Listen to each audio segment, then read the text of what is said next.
Yes, I'm depressed. I'm not happy that I've lost a child, I've lost some business, I was afflicted by an accident or an illness. I'm not happy. To comfort yourself whenever a calamity strikes, you have to understand a number of things. Number one, this calamity was divinely decreed and written by Allah to happen 50,000 years before Allah created the universe.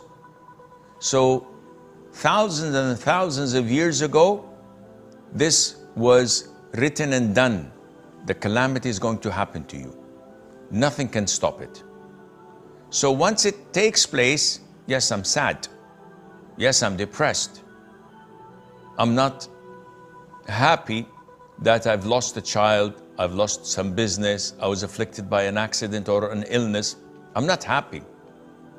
But I am content because there's nothing that can be done as long as Allah has divinely decreed it. It's not my own doing, it's a test from Allah. Yusuf, peace be upon him, who's a messenger of Allah, was abandoned by his own siblings and thrown in a well, only to be sold as a slave and to be seduced by the owner, the mistress of that mansion he was living in.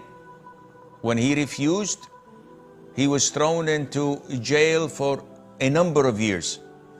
He didn't do anything, yet he was content. He continued doing da'wah. He knew it was from Allah Azza wa Jal. The second thing that would ease your calamity, it could have been worse. Always appreciate the blessings of Allah Azza wa Jal. You have an illness and it's bothering you, it's painful, say Alhamdulillah.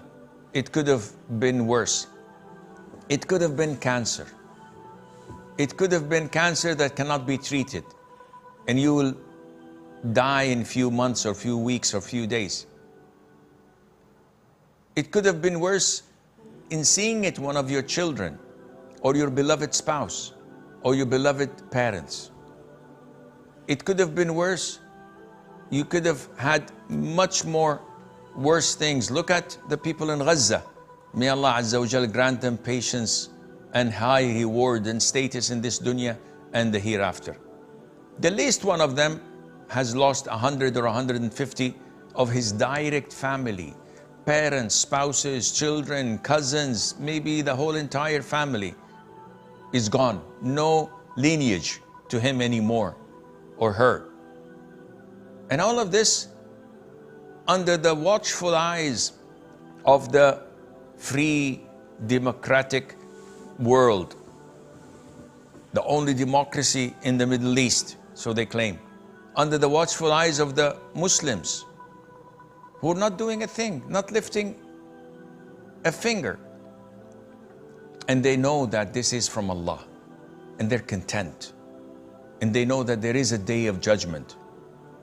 And they know that there will be consequences, maybe in my life, maybe in a later life, but definitely they will see what's coming to them for their negligence and ignorance. So when you see that it could have been worse, then you start to appreciate.